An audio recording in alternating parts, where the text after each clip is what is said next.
मी इथे काळ्या चण्याचा डोसा बनवला आहे. त्यासाठी मी काळे चणे घेतले 2 वाट्या भिजवून, थोडा रवा घेतलाय, थोडं दही घेतले. मिक्सरच्या भांड्यामध्ये अगोदर आपल्याला हिरवी मिरची, कोथिंबीर, जिरे आणि हे चणे टाकायचे थोडे, थोडा रवा आणि थोडंसं दही टाकायचं. एकदम मऊ असं वाटून घ्यायचं.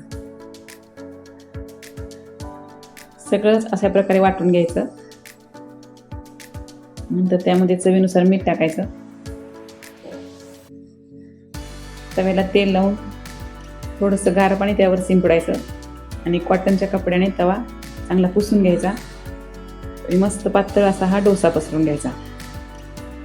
याचा फुल व्हिडिओ मी टाकलेला आहे आणि स्क्रीनवर त्याची लिंक पण दिलेली, तिथे जाऊन तुम्ही बघू शकता.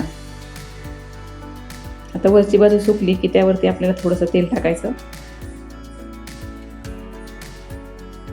आणि ही वरची बाजू पलटून घ्यायची.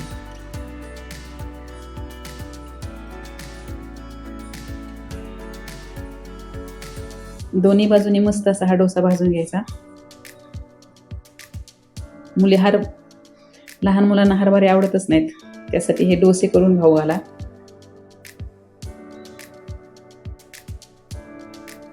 आणि हे डोसे सांबर आणि बटाट्याबरोबर मस्त लागतात.